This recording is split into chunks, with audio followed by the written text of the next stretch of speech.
चलो आगे देखो,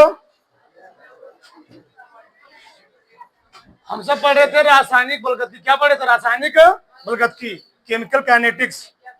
उसमें हम लोग पढ़ चुके थे द्वितीय क्या जी, शून्य कोटि क्रिया। और क्या पढ़े थे? प्रथम कोटि की। अगले डालो, लास्ट है द्वितीय कोटि क्रिया।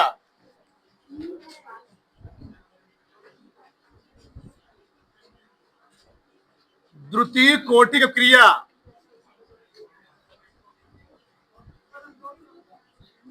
द्वितीय कोटि की अभिक्रिया।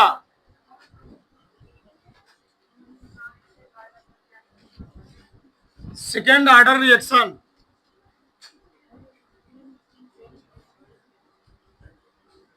Second order reaction.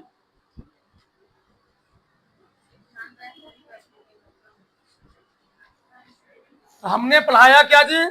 पहला क्या पढ़ा है? शून्य कोटि की अभिक्रिया। ऐसी सुनो पहले हमने क्या उसमें क्या लिखवाया? ऐसी अभिक्रिया जिसका वेग अभिकारक की सांद्रता पर डिपेंड हो। तो प्रथम कोटि में क्या लिखवाया? ऐसी अभिक्रिया जिसका वेग अभिकारक की केवल एक सांद्रता पर, उसको हम लोग कहते क्या है? प्रथम कोटि की। यहाँ पर क्या है? ऐसी अभिक्रिया जिसका वेग अभिकारक की दो सांद्रता पर निर्भर करे, उसको हम लोग क्या बोलते हैं? लिखो, ऐसी अभिक्रिया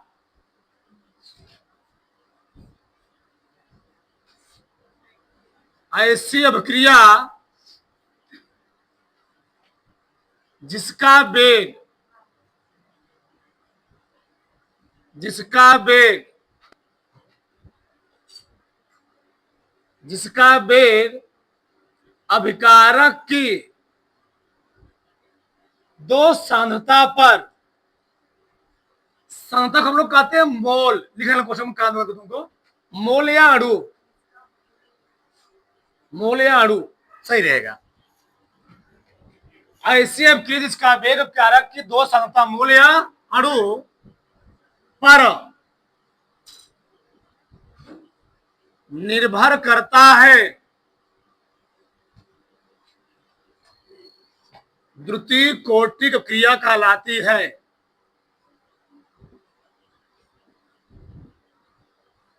द्वितीय कोटि की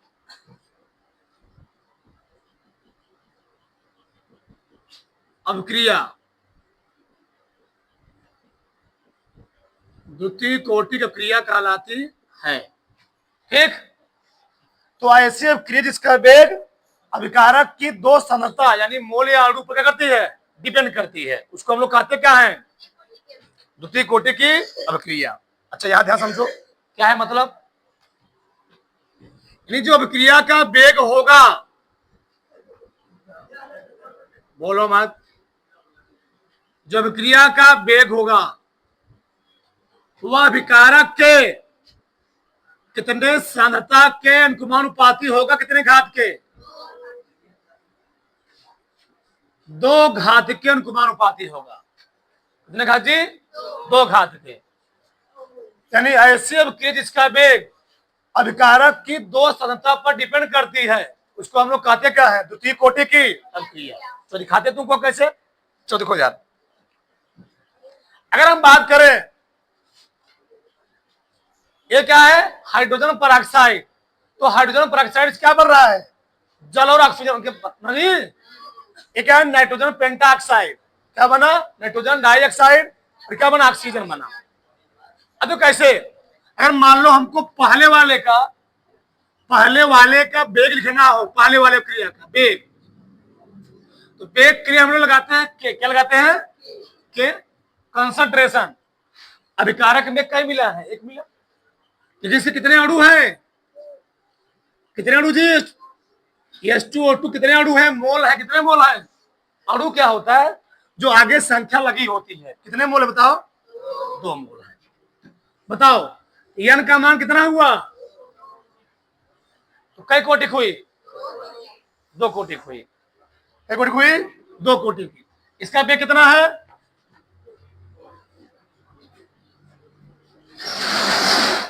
के बराबर बताओ? N2O5 N2O अभिकारक क्या जी, N2O5 नाइट्रोजन पेंटाऑक्साइड ना। चलो देखिए इसके अणु कितने हैं, अणु 2 हैं। ए भैया यही कोटि होती है, अगर कोटि 2 है तो क्या हो गई, द्वितीय कोटि पूरी है। कोटि कितना इसके है, यानी होता क्या है, सांद्रता पदों के घातों का योग क्या कहता है, कोटि कहता है। तो सांद्रता पद, सांद्रता यही ना, तो सांद्रता पद के घात, तो जब एक मिनट ये योग क्या करोगे ये बताओ, अकेले संख्या चाहे योग कहो चाहे वही कहो, ठीक। तो सांद्रता पद के घातों का योग, यह कितना है, 2 है, कई कोटि, यह कितना है, कई कोटि। अच्छा यहां देखो तो, यहां वेग कितने अभिकारक पर डिपेंड कर रहा है, यहां पर वेग कितने में डिपेंड कर रहा है, एक है क्या, एथिल एस्टेट, एक है सोडियम हाइड्रोक्साइड, बना क्या, सोडियम एसिटेट और एथिल शराब बना। एक मिला पर डिपेंड किया, CH3 COO C2H ethyl acetate, ethyl acetate एक विलय हो गया। और हम लोग पढ़ चुके हैं द्रव्य अनुपाती क्रिया के नियम के अनुसार अगर एक मिला होता है तो अभिकारक के सांद्रता के अनुपाती, अगर 2 मिला होते हैं उनके सांद्रताओं के गुणनफल के, आया हूं गुलबर और इसने दिया था, बागे ने दिया था ना। अगर एक अभिकारक है तो उसकी सांद्रता के अनुपाती, और 2 मिला है उनके सांद्रताओं के गुणनफल के अनुपाती, तो 2 मिले इसमें आ गए। क्या लिखोगे तो बताओ, यानी अब बताओ कोटि किसे कहते हैं, अभिकारक की सांद्रता, एक कंसंट्रेशन है सांद्रता, अभिकारक की सांद्रता कंसंट्रेशन है, यहां घात कितनी है, जब कुछ लिखे वहां एक होती है, कितनी होती है, बहुत ध्यान से नया तुम बोल रहे भड़क से, यहां पावर 1, यहां पावर, कोटि किसे कहते हैं, अभिकारक की सांद्रता पदों के घातों का योग। बताओ यह कितना आएगा, यह जगह नहीं है मैं यह लिख रहा हूं, यह बराबर आ जाएगा भैया 1 + 1 कितना गया, कौन कोटि हो गई, द्वितीय कोटि। यहां तक किसी कोई डाउट, तो ऐसी अभिक्रिया जिसका वेग उत्पाद पर नहीं, अभिकारक, ये अभिकारक ही क्या है, आगे वाला अभिकारक होता है, पीछे वाला, आगे वाला रिएक्टेंट होता है, पीछे वाला प्रोडक्ट होता है। तो ऐसी अभिक्रिया जिसका वेग अभिकारक की 2 सांद्रता पर क्या करे, उसको हम लोग क्या कहते हैं, द्वितीय कोटि की। किसी कोई डाउट, किसी कोई संशय, यहां तक 1% भी नहीं। इसको लिखने के बाद हेडिंग डालो, द्वितीय कोटि क्रिया के लक्षण।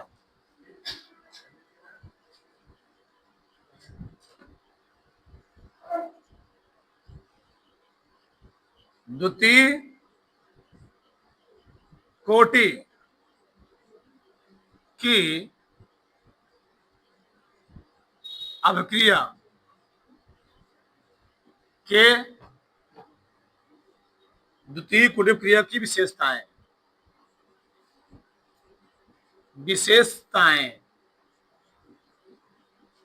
तो हमने बता दिया तुमको, इसमें तुम क्या करना कोष्टक में, गुण या लक्षण, गुण या लक्षण काम देगा, जगह नहीं मैं नीचे लिख दे रहा, ठीक सुनना। पहला पॉइंट लिखो, पहला जगह नहीं है इसके एक लाइन लिखना है तुमको, ठीक। चलो इधर देखो,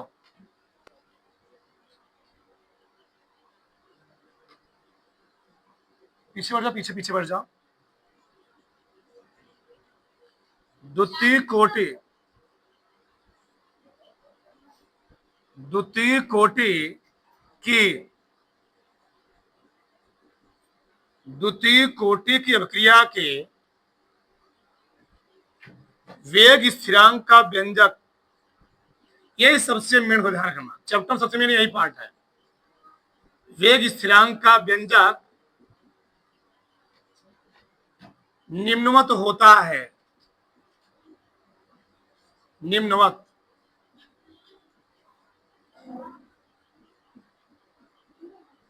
होता है। क्या होता भैया, के बराबर फार्मूला होता है, के बराबर 1/T अंदर होता है 1/RT, RT, ये जो T है ना इसके पैर में ध्यान रखना, -1/R0, बराबर, ये हम लोग ऐसे लिखते हैं शॉर्टकट में 1/t इंटू ए बटे ए माइनस एक्स। दोनों हम लोग प्रूफ करेंगे, डिराइव करें दोनों, ध्यान रखना। दोनों लिखो फटाक से, बैठे हो जी, लिखते रहो, ठीक, बैठे मत रहो, यहां एक्स होता है। दूसरा लिखो, द्वितीय कोटि क्रिया, द्वितीय कोटि की अभिक्रिया का अर्धायु काल, अर्धायु काल उसके प्रारंभिक सांद्रण के, उसके प्रारंभिक सांद्रण के या सांद्रता के, लिख लो, व्युत्क्रमानुपाती होता है, व्युत्क्रमानुपाती होता है, ठीक। यानी जो अभिक्रिया का अर्धायु काल होता है T1 हाफ होता है, T1 हाफ, इसके नाम पैरम लिखने ध्यान रखना चीजें, T1 हाफ, क्या T1 हाफ, ठीक, होता है 1/K2, 1/K2 R0। तीसरा, यह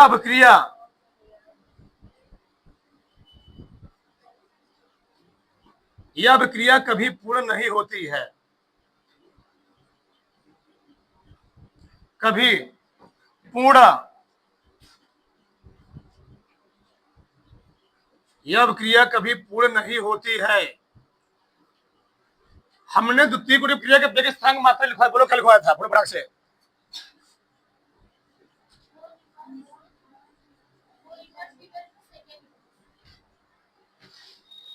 मोल इनवर्स लीटर, एक बात है ना, ठीक। द्वितीय कोटि की, द्वितीय कोटि की अभिक्रिया के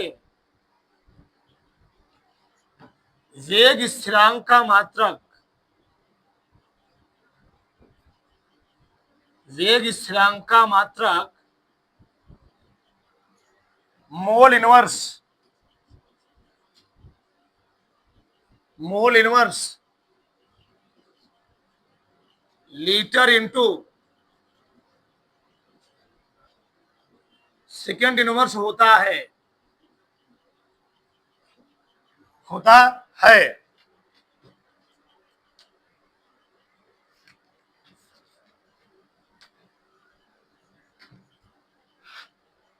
एक पॉइंट और लिख लो, काम देगा तुमको, ठीक।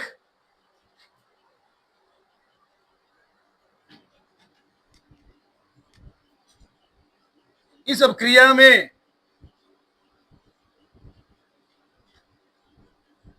इस अभिक्रिया में अभिकारक की सांद्रता, इस अभिक्रिया में अभिकारक की सांद्रता और अर्ध आयु काल, अर्धायु काल के बीच खींचा गया ग्राफ,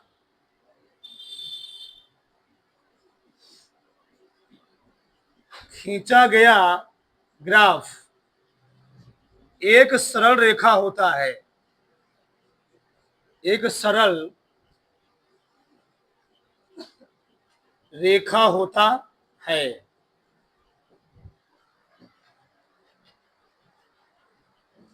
अब यहां ध्यान समझो, द्वितीय कोटि क्रिया के वेग स्थिरांक का व्यंजक हम जस्ट आगे प्रूव करने वाले हैं, जैसे हम लोग हमने प्रूव किया, ये दोनों प्रूव करेंगे। पहले हम लोग इसको प्रूव करेंगे, अगले टर्म हम लोग क्या पढ़ेंगे, अर्धायु काल, सबका निकालेंगे अर्धायु काल। ध्यान देना, द्वितीय कोटि क्रिया कभी पूर्ण नहीं होती है, यह अभिक्रिया अनवरत कई वर्षों तक चलती रहती है। क्यों बताओ, कहीं पर परमाणु विस्फोट हो जाए तो लोग जानते हो अगर किसी स्थान पर परमाणु विस्फोट हो जाता है तो वह अभिक्रिया जो उसमें क्या होते हैं, रेडियो एक्टिव तत्व होते हैं। मान लो यूरेनियम है, प्लूटोनियम है, कुछ है वहां पर, तो वहां से लोगों को क्या किया जाता है, हटा दिया जाता है। तो लोग सुने होंगे विश्व में बहुत बड़ी घटना घटी थी, उसका नाम था चेरनोबिल घटना। जब वहां पर ब्लास्ट हुआ, मान लो टैंक फटा वहां पर, तो आज भी वहां पर पूरे शहर में एक मिला गांव में रहते नहीं है। क्यों? यह अभिक्रिया अनवरत कई वर्षों तक क्यों दी जाती है, चलती रहती है। उस क्षेत्र में जो भी आएगा सब क्या होंगे, उससे प्रभावित होंगे। तो ये सब क्रिया क्या होती है, अनवरत कई वर्षों तक क्या होती थी, चलती रहती है। सुनो ना, अभी तुम लोग सुनोगे वहां बाहर में जाए अपने देश में, इंडिया भारत में, तुम लोग जानते हो मध्य प्रदेश यानी भोपाल में ना जी बहुत बड़ी क्या होगी हुई थी, भोपाल गैस त्रासदी। वहां पर क्या निकली हुई थी, मिथाइल आइसोसाइनेट गैस रिलीज हुई थी 1984 में। ठीक, जब मिथाइल आइसोसाइनेट गैस रिलीज हुई, अभी उसको हटाया गया वहां से कूड़े को। जब किसी शहर में उसको डिपोजिट करने के लिए ले जाया गया तो वहां लोगों को क्या किया, मना कर दिया। क्यों? वहां डिपोजिट करेंगे, जलाएंगे तो वह अभिक्रिया क्या होगी, मान लो अभिक्रिया करने लगी तो कभी रुकेगी नहीं, और वहां पर जो लोग रहने में क्या हो गया, उनको दिक्कत हो जाएगी। इसीलिए ये जो क्रियाएं होती है अनवरत कई वर्षों तक क्या होती है, चलती रहती है। अगला मैंने क्या लिखा, द्वितीय कोटि क्रिया के वेग स्थिरांक का मात्रा तो प्रूव करवाया गया है, mole inverse litre into second inverse होता है। अगला क्या है, इस क्रिया में विकारक की सांद्रता और अर्ध आयु काल बीच हम ग्राफ प्लॉट करेंगे तो क्या मिलेगा हमको, एक सरल रेखा मिलेगा। मतलब क्या है, ऐसे मान लो यह अर्ध आयु काल T1 हाफ और ये क्या है, इसकी सांद्रता है, सांद्रता। इनके बीच में जब ग्राफ खींचा गया ऐसे मिला। कैसे मिला, यानी समय के साथ इसका ग्राफ क्या होता है, बढ़ता जाता है, कभी रुकता क्रिया नहीं है। अनवरत अभिक्रिया चलती रहती है, कभी रुकती रुकती खत्म नहीं होती है। यानी ये ग्राफ कैसा जी, ये ग्राफ टेढ़ा मेढ़ा नहीं, कैसा है, एक सरल रेखा, सीधा वक्र है, सरल रेखा बना हुआ है, स्ट्रेट लाइन बना हुआ है। तो इतना पहले थोड़ा पूरा आगे लिखो।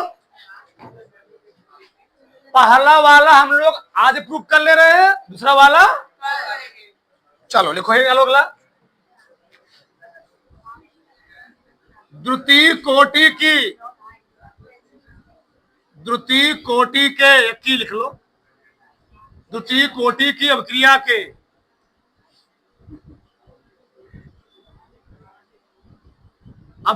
के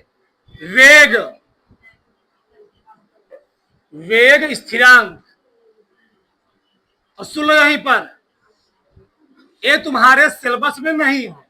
क्या सिलेबस में नहीं है, सुन लेना, जानते रहो चीज, लेकिन हाँ आगे तुम जब सीयूटी तैयारी करोगे वहां काम देगा, इसलिए पढ़ा रहा हूं चीज। ठीक, तो इधर बोलो मत, सिलेबस में कौन कौन है, शून्य और प्रथम कोटि, ये जानते रहो। लेकिन इधर ध्यान से चलो, सबका ध्यान हो चाहिए। बताओ कौन कोटि है, किसी के बेग हम लोग कैसे लिखते हैं जी, किसी क्रिया के बेग कैसे लिखते हैं बताओ, किसी रासायनिक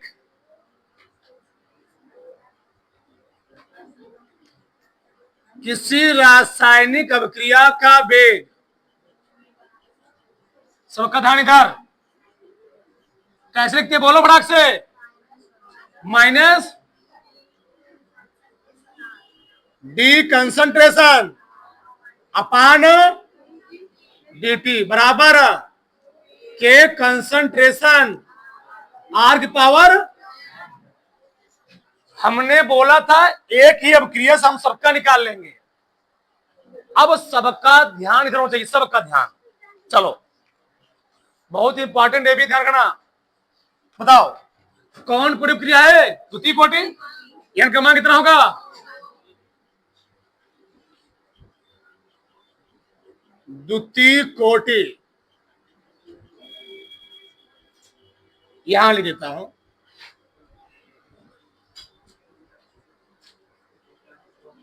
द्वितीय कोटि की अभिक्रिया के लिए द्वितीय कोटि क्रिया के लिए। अब बोल रहे हो, बताओ यान का मान कितना रखेंगे? 2। तो जहां यानी क्या रखेंगे, बस ये ध्यान, जिस लाइन में तुम बोलना वहां पर समझाएंगे सीन से, ठीक ना? हाँ चलो, माइनस डी कंसंट्रेशन अपान dt बराबर के कंसंट्रेशन आर, यानी कि हम कितना रखेंगे? पीछे वाला प्रथम कुल क्रिया का खोल लो, तुमको दिखता रहेगा इसका। चलो अब क्या करेंगे बताओ, आर वाले टर्म एक तरफ ना, ये भी आर, ये भी क्या है? आर है। तो कहां चलाएगा? नीचे चलाएगा और टी चलाएगा उधर। तो क्या लिखोगे हम? माइनस उधर लगा दो, माइनस उधर लगाओ। तो डी कंसंट्रेशन आर बटे क्या हो जाएगा जी? कंसंट्रेशन आर का, सही है, बराबर माइनस के गुणे क्या हो गया? dt। सही है। इस कंसंट्रेशन आर को मैं हर में जब अंश में ले जाऊंगा, जब कोई चीज, दसम पढ़े होगे ना, जब कोई चीज हर से जहां अंश हो जाता है उसका चिन्ह क्या होता है? बदल जाता है। तो नीचे प्लस, ऊपर क्या हो जाएगा? बता रहा ना, सामने आया। तो कंसंट्रेशन आर पावर क्या हो गया? माइनस ना, -2 इंटू, गुणा लिख लो, गुणा लिख दो, इंटू क्या हो गया? डी कंसंट्रेशन आर बराबर क्या हो गया? माइनस के गुणे क्या लिखूंगा? अब क्या लिखेंगे? क्या लिखे बोलो? दोनों पक्षों का, हाँ, दोनों पक्षों का समाकलन, दोनों पक्षों का समाकलन करने पर, जब दोनों पक्षों समाकलन करोगे तो क्या समाकलन साइन लगाओगे ना, समाकलन साइन, कंसंट्रेशन आर की पावर -2 गुणे क्या है? डी कंसंट्रेशन आर बराबर, ये माइनस के भाग है ना, माइनस के डी टी ना जी। क्या मैं इसको 1 गुणे डी टी लिख सकता हूं? कोई फर्क पड़ेगा नहीं। यहां तक किसी कोई डाउट है? बस मैंने समाकलन साइन लगाया, समाकलन साइन लगाया है। अब बताओ, वहां पर हम लोग ले रहे थे टाइम, क्या ले रहे थे? हमने बताया था अगर हमने स्टार्टिंग में केवल लिया गेहूं तो तुरंत ही मैंने गेहूं कंटेनर में डाल दिया, तुरंत ही गेहूं आटा नहीं बन गया था, कुछ टाइम लगता है, 10 मिनट 15 मिनट टाइम तो नहीं लगता जी। अब यहाँ 2 कंडीशन आएगा, एक अपर लिमिट, एक क्या आएगा?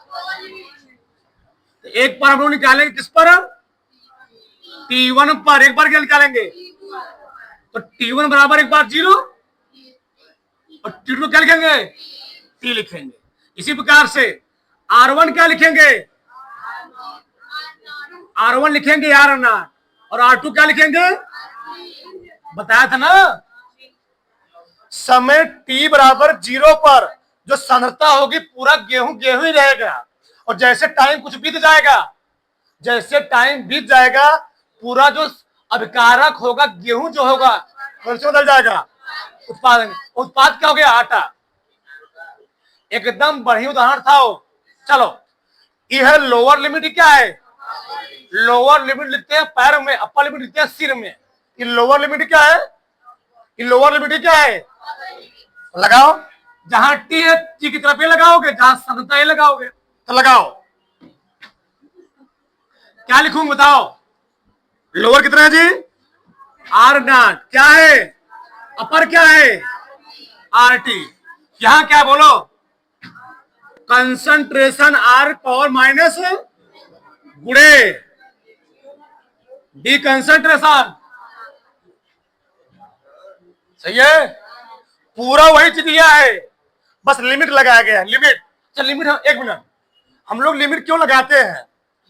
लिमिट इसलिए लगाते हैं, इसके और इसके बीच में मान निकालना है। हमने बोला था कि स्टार्टिंग में 0 टाइम था, 10 मिनट। भैया बताओ, अगर तुम कंटेनर में गेहूं डाल दिए, क्या वो जीवन भर गेहूं आटे में बदलता रहे क्या? भाई 10 मिनट 15 मिनट पूरा खत्म हो जाएगा, जितना उसकी मात्रा रहेगी। एक टाइम होगा, एक लिमिट होगा, उसका ड्यूरेशन होगा, कितना टाइम में तुम कोचिंग से घर पहुंच जाओगे, घर से कोचिंग आ जाओ, एक लिमिट होता है उसका, समझो ना। तो ये चीज इधर बराबर क्या लिखोगे, कितना, 0 से t, और क्या लिखोगे, 1 गुणे dt। अब थोड़ा बायो वाले बेचारे देखो समझो, हाँ, समाकलन 1 इंटू dx क्या होता है, समाकलन 1 इंटू dt क्या होता है। एक फार्मूला और सीख लो, बस एक फार्मूला और, समाकलन x की पावर n dx फार्मूला होता है x की पावर n प्लस 1 बटे n प्लस, बस नहीं समझे, x की पावर n का समाकलन होता है x n plus 1 n plus, x है पावर क्या n है ना, कैसे लिखूं, ध्यान सुनना कैसे लिखूं मैं, कंसंट्रेशन r, यहां अगर यहां 2 है, n का सम कितना है 2, क्या लिखूंगा 2 प्लस बटे 2 प्लस, यहां 2 नहीं क्या है, तो -2 प्लस 1 पूरे बटे, नहीं समझे, ये फार्मूला है। अब हम नहीं बता सकते कैसे आया, ये फार्मूला बता मान बताओ, a प्लस बी का होल स्क्वायर कितना होता है, a square plus b square plus 2a। अब कहोगे सर जी कैसे होता है,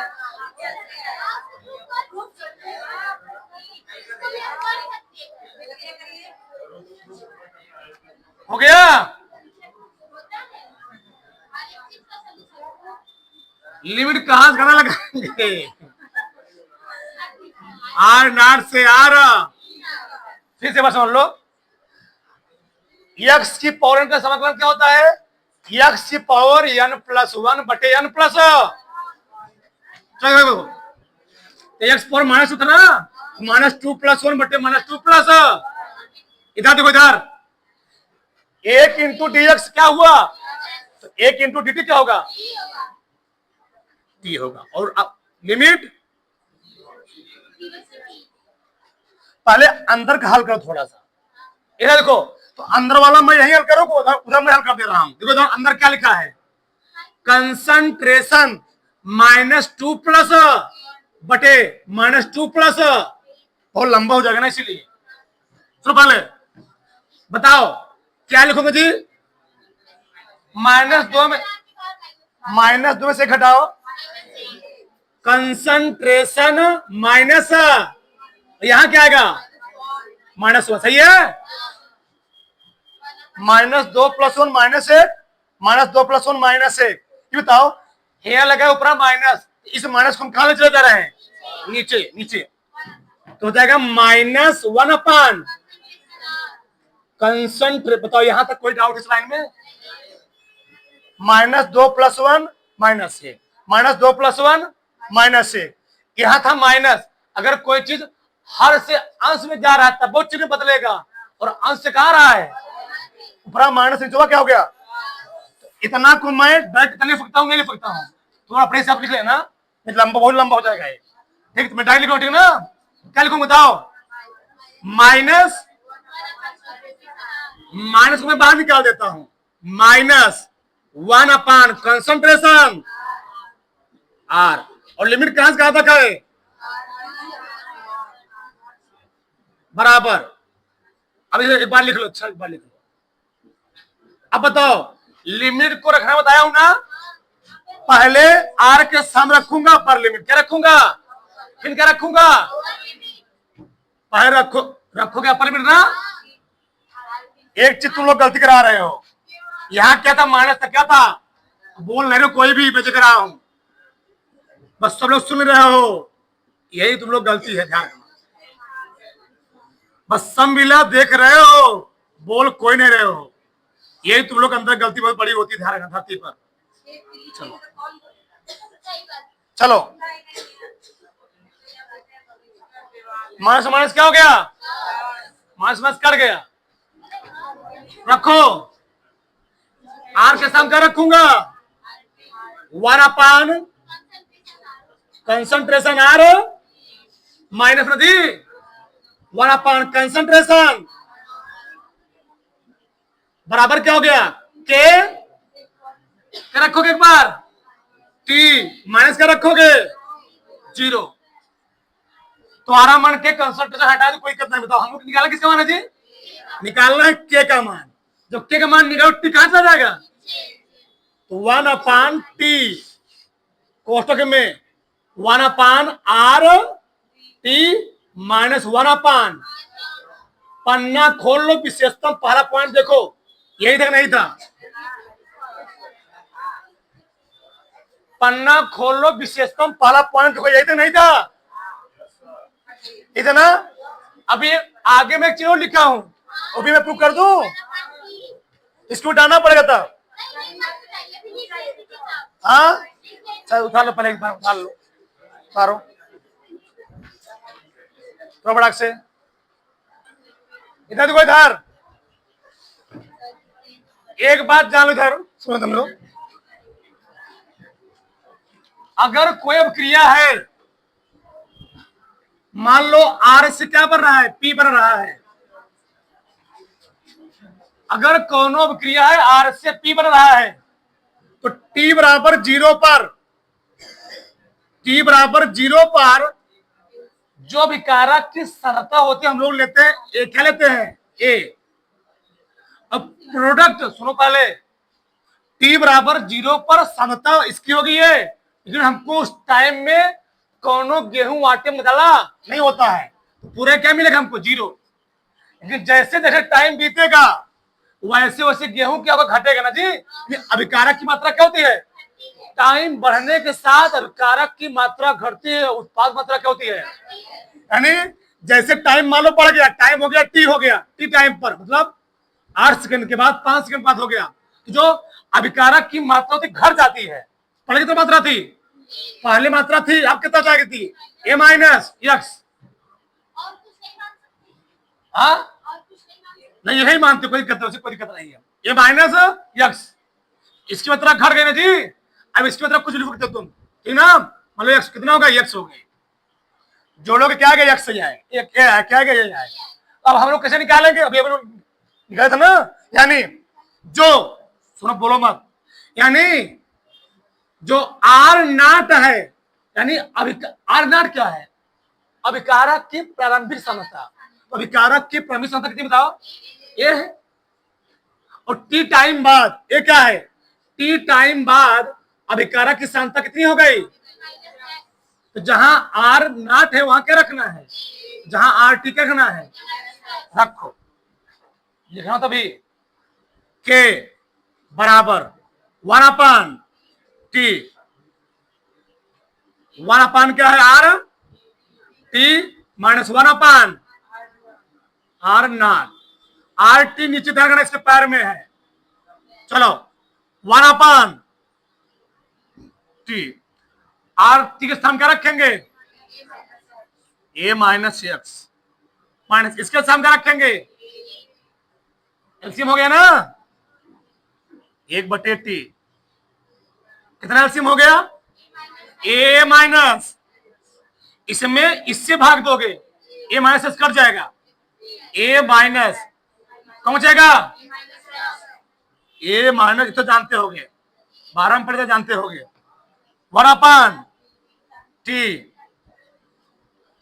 ब्रैकेट ओपन करो, माइनस है प्लस बटे ए माइनस, कट गया, क्या गया, 1/T, एक्स बटे क्या जी, ए माइनस, देखो यही निकला, दूसरा वाला यही था, दूसरा अलग था, यही था, यही था, यह है सांद्रता के पदों में, हमको डायरेक्ट मात्रा दिया, हम डायरेक्ट यहां रख सकते हैं, डायरेक्ट निकाल सकते हैं यहां से, थोड़ा से।